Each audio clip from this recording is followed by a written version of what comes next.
ನಿಗಮ ಮಂಡಳಿಗಳ ಪಟ್ಟಿಗೆ ಸಿಎಂ ಸಿದ್ದರಾಮಯ್ಯವರು ಅಂಕಿತ ಹಾಕಿದ್ದಾರೆ. ಎಐಸಿಸಿ ಪಟ್ಟಿ ಕಳಿಸಿದೆ, ಅದರಲ್ಲಿ ಬದಲಾವಣೆಯನ್ನ ಮಾಡಿದ್ದಾರೆ ಸಿಎಂ ಸಿದ್ದರಾಮಯ್ಯ ಅವರು ಅನ್ನೋದು ಸುದ್ದಿ. 39 ಹೆಸರಿನ ಬದಲಾಗಿ 34 ಹೆಸರಿನ ಪಟ್ಟಿಗೆ ಸಹಿ ಹಾಕಿದ್ದಾರೆ ಸಿದ್ದರಾಮಯ್ಯ ಅವರು. ಎಐಸಿಸಿ ಪಟ್ಟಿಯಲ್ಲಿ ಇಲ್ಲದ ಇಬ್ಬರಿಗೆ ಅವಕಾಶ ಕೂಡ ಸಿಕ್ಕಿದೆ. ನಿಗಮದ ಅಧ್ಯಕ್ಷರಾಗಿ ಗಣೇಶ್ ಮತ್ತು ನಿಕೇತ್ ರಾಜ್ ಅವರ ನೇಮಕ ಆಗಿರೋದು. NWKRTC ಅಧ್ಯಕ್ಷ ಸ್ಥಾನದಲ್ಲಿ ರಾಜು ಕಾಗೆ ಅವರನ್ನ ಮುಂದುವರಿಸಲಾಗಿದೆ. KKRTC ಅಧ್ಯಕ್ಷರಾಗಿ ಅರುಣ್ ಕುಮಾರ್ ನೇಮಕ ಆಗಿದೆ. ಮೈಸೂರು ಪೇಂಟ್ಸ್ ವಾರ್ನಿಶ್ ಲಿಮಿಟೆಡ್ಗೆ HOD ಗಣೇಶ್, BMTC ನಿಗಮಕ್ಕೆ ನಿಕೇತ್ ರಾಜ್ ಅವರನ್ನ ನೇಮಕ ಮಾಡಲಾಗಿದೆ. NWKRTC ಅಧ್ಯಕ್ಷರಾಗಿ ರಾಜು ಕಾಗೆ ಮುಂದುವರಿಕೆಯಾಗಿದೆ.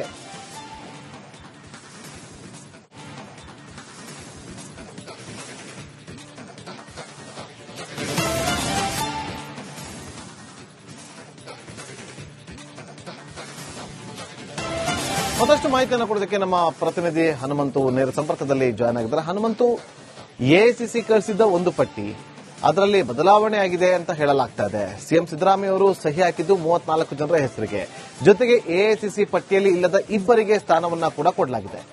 ಏನ್ ಕಾರಣ?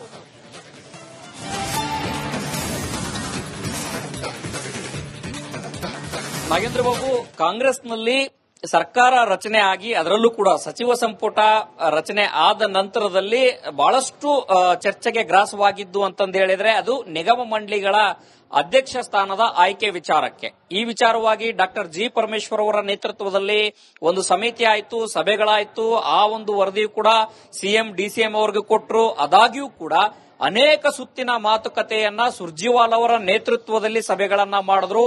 ಮತ್ತೆ ಶಾಸಕರ ಜೊತೆಗೇನೂ ಕೂಡ ಒಂದಷ್ಟು ಅಭಿಪ್ರಾಯಗಳನ್ನ ಪಡೆದುಕೊಂಡ ನಂತರದಲ್ಲಿ ಹೈಕಮಾಂಡ್ ಕೂಡ ಈಗ ಅಂತಿಮವಾಗಿ 39 ಜನರ ಒಂದು ಪಟ್ಟಿಯನ್ನ ರಾಜ್ಯ ಸರ್ಕಾರಕ್ಕೆ ಅಂದ್ರೆ ಸಿಎಂ ಸಿದ್ದರಾಮಯ್ಯ ಅವರಿಗೆ ರವಾನೆಯನ್ನ ಮಾಡಿದ್ರು. ಎಐಸಿಲಿ ಇದ್ದಂಥದ್ದು 39. ಆದ್ರೆ ಇವತ್ತು ಸಿಎಂ ಸಿದ್ದರಾಮಯ್ಯ ಅವರು ಅಂಕಿತವಾಗಿ ಅಧಿಕೃತವಾಗಿ ಮುದ್ರೆಯನ್ನ ಹಾಕಿ ರಾಜ್ಯ ಸರ್ಕಾರದ ಮುಖ್ಯ ಕಾರ್ಯದರ್ಶಿಗಳಿಗೆ ಕಳಿಸಿರುವಂತಹ ಪಟ್ಟಿಯನ್ನ ನೋಡೋದಾದ್ರೆ 34 ಜನರಿಗೆ ಮಾತ್ರ ಅವರು ಅಂಕಿತವನ್ನ ಹಾಕಿರುವಂತದ್ದು. ಒಟ್ಟಾರೆಯಾಗಿ 5 ಜನರನ್ನ ಇಲ್ಲಿ ಕೈ ಬಿಡಲಾಗಿದೆ. ಅದರಲ್ಲೂ ಕೂಡ ಪ್ರಮುಖವಾಗಿ ಎಐಸಿಸಿ ಪಟ್ಟಿಯಲ್ಲಿ ಇಲ್ಲದಂತಹ ಇಬ್ಬರಿಗೂ ಕೂಡ ಇಲ್ಲಿ ಸಿಎಂ ವಿವೇಚನಾ ಅಧಿಕಾರವನ್ನ ಬಳಸಿ ಕೊಟ್ರ ಅನ್ನುವಂತ ಒಂದಷ್ಟು ಪ್ರಶ್ನೆಗಳಿರುವಂತದ್ದು. ಅದು ನಿಕೇತ್ ರಾಜ್ ಅವರು ಮತ್ತೆ HOD ಗಣೇಶ್ ಅನ್ನೋರಿಗೆ ಇಬ್ಬರಿಗೂ ಕೂಡ ಅಧ್ಯಕ್ಷ ಸ್ಥಾನವನ್ನ ಕೊಟ್ಟಿರುವಂತದ್ದು. ಮತ್ತೊಂದು ಕಡೆಗೆ ರಾಜು ಕಾಗೆ ಅವರ ವಿಚಾರಕ್ಕೂ ಕೂಡ ಬೆಳಗ್ಗೆಯಿಂದನೂ ಕೂಡ ಒಂದಷ್ಟು ಗೊಂದಲಗಳು ಸೃಷ್ಟಿಯಾಗಿತ್ತು. ಯಾಕೆ ಅಂತಂದು ಹೇಳಿದ್ರೆ ಎಐಸಿಸಿ ಪಟ್ಟಿ ರವಾನೆ ಮಾಡಿದಂತಹ ಪಟ್ಟಿಯಲ್ಲಿ ವಾಯುವ್ಯ ಕರ್ನಾಟಕ ರಸ್ತೆ ಸಾರಿಗೆ ನಿಗಮಕ್ಕೆ ಅಲ್ಲಿ ಅರುಣ್ ಪಾಟೀಲ್ ಅವರಿಗೆ ಕೊಟ್ಟಿದ್ದಾರೆ ಅನ್ನುವಂತಹ ಸುದ್ದಿ ಹೊರಗಡೆ ಬಿತ್ತು. ಅವಾಗ ಸ್ವತಃ ಸಿಎಂ ಸಿದ್ದರಾಮಯ್ಯ ಅವರನ್ನ ಭೇಟಿ ಮಾಡಿ ರಾಜು ಕಾಗೆ ಅವರು ಕೂಡ ಈ ವಿಚಾರಕ್ಕಾಗಿ ಒಂದಷ್ಟು ಸಮಾಲೋಚನೆಯನ್ನ ನಡೆಸಿದ್ದಾರೆ. ಸಮಾಲೋಚನೆ ನಡೆಸುವಂತಹ ಸಂದರ್ಭದಲ್ಲಿ ಸಿಎಂ ಅವರಿಗೆ ಹೇಳಿದಂತದ್ದು ಏನಂತಂದು ಹೇಳಿದ್ರೆ ಪ್ರಿಂಟ್ ಮಿಸ್ಟೇಕ್ ಆಗಿದೆ, ಹಾಗಾಗಿ ನೀವು ಅಧ್ಯಕ್ಷ ಸ್ಥಾನದಲ್ಲಿ ಮುಂದುವರಿತೀರಾ ಅನ್ನುವಂತ ಭರವಸೆಯನ್ನ ಕೊಟ್ಟಿದ್ರು. ಆದ್ರೆ ಅದಾದ ನಂತರದಲ್ಲೂ ಕೂಡ ಇವತ್ತು ಸಿಎಂ ಸಿದ್ದರಾಮಯ್ಯ ಅವರು ಏನು ಬಿಡುಗಡೆ ಮಾಡಿರುವಂತಹ ಅಂಕಿತ ಹಾಕಿರುವಂತಹ ಒಂದಷ್ಟು ಪಟ್ಟಿಯಲ್ಲೂ ಕೂಡ ಈಗ ಒಂದಷ್ಟು ಬದಲಾವಣೆಯನ್ನ ಮಾಡಲಾಗಿರುವಂತದ್ದು. ಅದು ಏನಂತಂದು ಹೇಳಿದ್ರೆ ಅರುಣ್ ಪಾಟೀಲ್ ಅವರಿಗೆ ಕಲ್ಯಾಣ ಕರ್ನಾಟಕ ರಸ್ತೆ ಸಾರಿಗೆ ನಿಗಮದ ಅಧ್ಯಕ್ಷ ಸ್ಥಾನವನ್ನ ಕೊಟ್ಟಿರುವಂತದ್ದು. ಆ ಒಂದು ಅಧ್ಯಕ್ಷ ಸ್ಥಾನಕ್ಕೆ ಎಐಸಿಸಿಯಿಂದ ಬಂದಂತ ಏನು ಬೇರೆಯವರವರ ಹೆಸರೇನಿದ್ದಾರೆ ಅದನ್ನ ಕೈಬಿಟ್ಟು ಇವರಿಗೆ ಅಧ್ಯಕ್ಷ ಸ್ಥಾನವನ್ನ ಕೊಟ್ಟಿರುವಂತದ್ದು. ಆದ್ರೆ ಚರ್ಚೆ ಇರೋದೇನಂತಂದು ಹೇಳಿದ್ರೆ ಕಾಂಗ್ರೆಸ್ ಪಕ್ಷಕ್ಕೆ ಮತ್ತು ಹೈಕಮಾಂಡ್ಗೆ ಆಗಿರ್ಬೋದು ಅಥವಾ ಪಕ್ಷ ಸರ್ಕಾರಕ್ಕಾಗಿರಲಿ ಮುಜುಗರ ಉಂಟು ಮಾಡಿದಂತ ಒಂದಷ್ಟು ಶಾಸಕರಿಗೆ, ನಾಯಕರಿಗೆ ಎಲ್ಲರಿಗೂ ಕೂಡ ಶಾಕ್ ಕೊಡುವಂತ ಕೆಲಸವನ್ನ ಹೈಕಮಾಂಡ್ ಇತ್ತೀಚೆಗೆ ಮಾಡ್ತಾ ಇದೆ ಅನ್ನೋ ಚರ್ಚೆಗಳಿತ್ತು. ಆದಾಗ್ಯೂ ಕೂಡ ಶಾಸಕರ ಅಸಮಾಧಾನ ಇದೇನಿದೆ ಇದು ಮತ್ತೆ ಮುನ್ನೆಲೆಗೆ ಬರುವಂತಹ ಸಾಧ್ಯತೆಗಳಿರುವಂತಹ ಹಿನ್ನೆಲೆಯಲ್ಲಿ ಅದನ್ನ ಸರಿದೂಗಿಸುವಂತ ಕೆಲಸವನ್ನ ಸಿಎಂ ಸಿದ್ದರಾಮಯ್ಯ ಅವರು ಮಾಡಿದ್ದಾರೆ ಅಂತ ಹೇಳಲಾಗ್ತಾ ಇರುವಂತದ್ದು. ಅದರ ಜೊತೆಗೆ 34 ಜನರ ನಿಗಮ ಮಂಡಳಿಗಳ ಅಧ್ಯಕ್ಷರ ಜೊತೆಗೆ ಒಟ್ಟು 11 ಜನರಿಗೆ ಉಪಾಧ್ಯಕ್ಷ ಸ್ಥಾನವನ್ನು ಕೊಟ್ಟಿರುವಂತದ್ದು. ಇಲ್ಲಿ ಕೆಪಿಸಿಸಿ ಕಾರ್ಯಾಧ್ಯಕ್ಷರಾದಂತಹ GC ಚಂದ್ರಶೇಖರ್ ಅವರಿಗೂ ಕೂಡ ಉಪಾಧ್ಯಕ್ಷ ಸ್ಥಾನವನ್ನ ಕೊಟ್ಟಿರುವಂತದ್ದು. ಒಟ್ಟಾರೆಯಾಗಿ ಏನು ಕಾರ್ಯಕರ್ತರಿಗೆ ಪಟ್ಟ ಕಟ್ಟುವಂತಹ ವಿಚಾರದಲ್ಲಿ ಅನೇಕ ಸುತ್ತಿನ ಮಾತುಕತೆಯನ್ನ ನಡೆಸಿ ಇದೀಗ ಅಂತಿಮವಾಗಿ ಮುದ್ರೆ ಹಾಕಿದ್ದಾರೆ. ಆದ್ರೆ ಮುದ್ರೆ ಹಾಕಿ ಫೈನಲ್ ಮಾಡಿರುವಂತಹ ಪಟ್ಟಿಗೂ ಕೂಡ ಒಂದಷ್ಟು ಬೇಸರವನ್ನ ಕಾಂಗ್ರೆಸ್ ವಲಯದಲ್ಲೇ ಕಾರ್ಯಕರ್ತರು ಕೂಡ ಹೊರ ಹಾಕ್ತಾ ಇರುವಂತದ್ದು.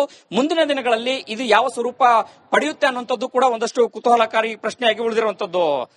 Nagendra Babu. Okay, thank you Hanumanthu, ನೀವೆಲ್ಲ ಮಾಹಿತಿ. ನಿಗಮ ಮಂಡಳಿಗಳ ಪಟ್ಟಿಗೆ ಸಿಎಂ ಸಿದ್ದರಾಮಯ್ಯ ಅವರು ಅಂಕಿತ ಹಾಕಿದ್ದಾರೆ.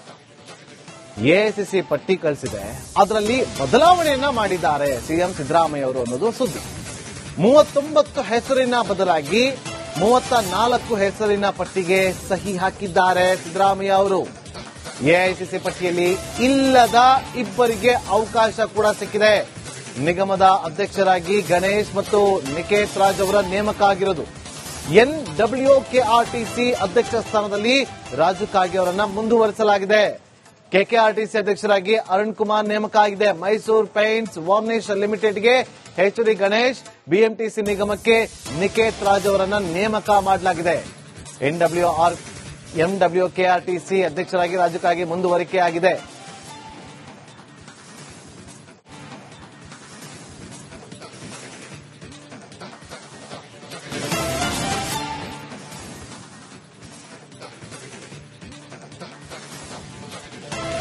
ಮತ್ತಷ್ಟು ಮಾಹಿತಿಯನ್ನು ಕೊಡೋದಕ್ಕೆ ನಮ್ಮ ಪ್ರತಿನಿಧಿ ಹನುಮಂತು ನೇರ ಸಂಪರ್ಕದಲ್ಲಿ ಜಾಯ್ನ್ ಆಗಿದ್ದಾರೆ. ಹನುಮಂತು, ಎಐಸಿಸಿ ಕಳಿಸಿದ್ದ ಒಂದು ಪಟ್ಟಿ, ಅದರಲ್ಲಿ ಬದಲಾವಣೆ ಆಗಿದೆ ಅಂತ ಹೇಳಲಾಗ್ತಾ ಇದೆ. ಸಿಎಂ ಸಿದ್ದರಾಮಯ್ಯ ಅವರು ಸಹಿ ಹಾಕಿದ್ದು 34 ಜನರ ಹೆಸರಿಗೆ, ಜೊತೆಗೆ ಎಐಸಿಸಿ ಪಟ್ಟಿಯಲ್ಲಿ ಇಲ್ಲದ ಇಬ್ಬರಿಗೆ ಸ್ಥಾನವನ್ನ ಕೂಡ ಕೊಡಲಾಗಿದೆ.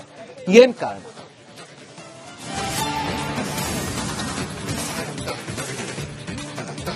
ನಾಗೇಂದ್ರ ಬಾಬು, ಕಾಂಗ್ರೆಸ್ನಲ್ಲಿ ಸರ್ಕಾರ ರಚನೆ ಆಗಿ ಅದರಲ್ಲೂ ಕೂಡ ಸಚಿವ ಸಂಪುಟ ರಚನೆ ಆದ ನಂತರದಲ್ಲಿ ಬಹಳಷ್ಟು ಚರ್ಚೆಗೆ ಗ್ರಾಸವಾಗಿದ್ದು ಅಂತಂದು ಹೇಳಿದ್ರೆ ಅದು ನಿಗಮ ಮಂಡಳಿಗಳ ಅಧ್ಯಕ್ಷ ಸ್ಥಾನದ ಆಯ್ಕೆ ವಿಚಾರಕ್ಕೆ. ಈ ವಿಚಾರವಾಗಿ ಡಾಕ್ಟರ್ ಜಿ ಪರಮೇಶ್ವರ್ ಅವರ ನೇತೃತ್ವದಲ್ಲಿ ಒಂದು ಸಮಿತಿ ಆಯಿತು, ಸಭೆಗಳಾಯಿತು. ಆ ಒಂದು ವರದಿಯು ಕೂಡ ಸಿಎಂ ಡಿಸಿಎಂ ಅವರಿಗೆ ಕೊಟ್ಟರು. ಆದಾಗ್ಯೂ ಕೂಡ ಅನೇಕ ಸುತ್ತಿನ ಮಾತುಕತೆಯನ್ನ ಸುರ್ಜಿವಾಲ್ ಅವರ ನೇತೃತ್ವದಲ್ಲಿ ಸಭೆಗಳನ್ನ ಮಾಡಿದ್ರು.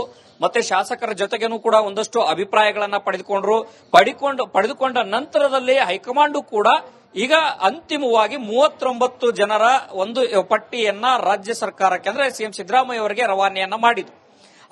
ಎಐಸಿಲಿ ಇದ್ದಂತದ್ದು 39. ಆದ್ರೆ ಇವತ್ತು ಸಿಎಂ ಸಿದ್ದರಾಮಯ್ಯ ಅವರು ಅಂಕಿತವಾಗಿ ಅಧಿಕೃತವಾಗಿ ಮುದ್ರೆಯನ್ನ ಹಾಕಿ ರಾಜ್ಯ ಸರ್ಕಾರದ ಮುಖ್ಯ ಕಾರ್ಯದರ್ಶಿಗಳಿಗೆ ಕಳಿಸಿರುವಂತಹ ಪಟ್ಟಿಯನ್ನ ನೋಡೋದಾದ್ರೆ 34 ಜನರಿಗೆ ಮಾತ್ರ ಅವರು ಅಂಕಿತವನ್ನ ಹಾಕಿರುವಂತದ್ದು. ಒಟ್ಟಾರೆಯಾಗಿ 5 ಜನರನ್ನ ಇಲ್ಲಿ ಕೈ ಬಿಡಲಾಗಿದೆ. ಅದರಲ್ಲೂ ಕೂಡ ಪ್ರಮುಖವಾಗಿ ಎಐಸಿಸಿ ಪಟ್ಟಿಯಲ್ಲಿ ಇಲ್ಲದಂತಹ ಇಬ್ಬರಿಗೂ ಕೂಡ ಇಲ್ಲಿ ಸಿಎಂ ವಿವೇಚನಾ ಅಧಿಕಾರವನ್ನ ಬಳಸಿ ಕೊಟ್ರ ಅನ್ನುವಂತ ಒಂದಷ್ಟು ಪ್ರಶ್ನೆಗಳಿರುವಂತದ್ದು. ಅದು ನಿಕೇತ್ ರಾಜ್ ಅವರು ಮತ್ತೆ HD ಗಣೇಶ್ ಅನ್ನೋರಿಗೆ ಇಬ್ಬರಿಗೂ ಕೂಡ ಅಧ್ಯಕ್ಷ ಸ್ಥಾನವನ್ನ ಕೊಟ್ಟಿರುವಂತದ್ದು.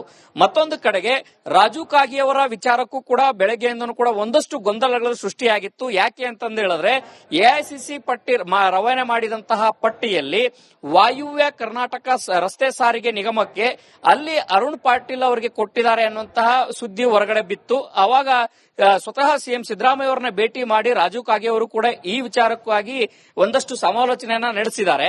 ಸಮಾಲೋಚನೆ ನಡೆಸುವಂತಹ ಸಂದರ್ಭದಲ್ಲಿ ಸಿಎಂ ಅವರಿಗೆ ಹೇಳಿದಂತದ್ದು ಏನಂತಂದು ಹೇಳಿದ್ರೆ ಪ್ರಿಂಟ್ ಮಿಸ್ಟೇಕ್ ಆಗಿದೆ, ಹಾಗಾಗಿ ನೀವು ಅಧ್ಯಕ್ಷ ಸ್ಥಾನದಲ್ಲಿ ಮುಂದುವರಿತೀರಾ ಅನ್ನುವಂತ ಭರವಸೆಯನ್ನ ಕೊಟ್ಟಿದ್ರು. ಆದ್ರೆ ಅದಾದ ನಂತರದಲ್ಲೂ ಕೂಡ ಇವತ್ತು ಸಿಎಂ ಸಿದ್ದರಾಮಯ್ಯ ಅವರು ಏನು ಬಿಡುಗಡೆ ಮಾಡಿರುವಂತಹ ಅಂಕಿತ ಹಾಕಿರುವಂತಹ ಒಂದಷ್ಟು ಪಟ್ಟಿಯಲ್ಲೂ ಕೂಡ ಈಗ ಒಂದಷ್ಟು ಬದಲಾವಣೆಯನ್ನ ಮಾಡಲಾಗಿರುವಂತದ್ದು. ಅದು ಏನಂತಂದು ಹೇಳಿದ್ರೆ ಅರುಣ್ ಪಾಟೀಲ್ ಅವರಿಗೆ ಕಲ್ಯಾಣ ಕರ್ನಾಟಕ ರಸ್ತೆ ಸಾರಿಗೆ ನಿಗಮದ ಅಧ್ಯಕ್ಷ ಸ್ಥಾನವನ್ನ ಕೊಟ್ಟಿರುವಂತದ್ದು.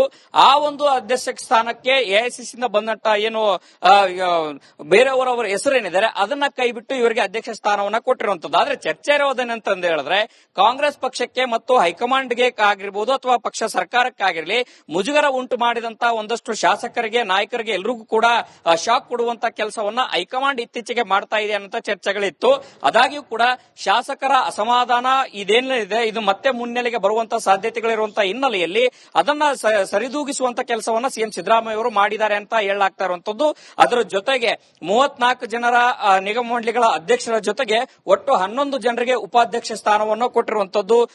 ಇಲ್ಲಿ ಕೆಪಿಸಿಸಿ ಕಾರ್ಯಾಧ್ಯಕ್ಷರಾದಂತಹ GC ಚಂದ್ರಶೇಖರ್ ಅವರಿಗೂ ಕೂಡ ಉಪಾಧ್ಯಕ್ಷ ಸ್ಥಾನವನ್ನ ಕೊಟ್ಟಿರುವಂತದ್ದು. ಒಟ್ಟಾರೆಯಾಗಿ ಏನು ಕಾರ್ಯಕರ್ತರಿಗೆ ಪಟ್ಟ ಕಟ್ಟುವಂತಹ ವಿಚಾರದಲ್ಲಿ ಅನೇಕ ಸುತ್ತಿನ ಮಾತುಕತೆಯನ್ನ ನಡೆಸಿ ಇದೀಗ ಅಂತಿಮವಾಗಿ ಮುದ್ರೆ ಹಾಕಿದ್ದಾರೆ. ಆದ್ರೆ ಮುದ್ರೆ ಹಾಕಿ ಫೈನಲ್ ಮಾಡಿರುವಂತಹ ಪಟ್ಟಿಗೂ ಕೂಡ ಒಂದಷ್ಟು ಬೇಸರವನ್ನ ಕಾಂಗ್ರೆಸ್ ವಲಯದಲ್ಲೇ ಕಾರ್ಯಕರ್ತರು ಕೂಡ ಹೊರ ಹಾಕ್ತಾ ಇರುವಂತದ್ದು. ಮುಂದಿನ ದಿನಗಳಲ್ಲಿ ಇದು ಯಾವ ಸ್ವರೂಪ ಪಡೆಯುತ್ತೆ ಅನ್ನುವಂಥದ್ದು ಕೂಡ ಒಂದಷ್ಟು ಕುತೂಹಲಕಾರಿ ಪ್ರಶ್ನೆಯಾಗಿ ಉಳಿದಿರುವಂತದ್ದು. Nagendra Babu. Okay, thank you Hanumanthu, ನೀವೆಲ್ಲ ಮಾಹಿತಿಗಾಗಿ.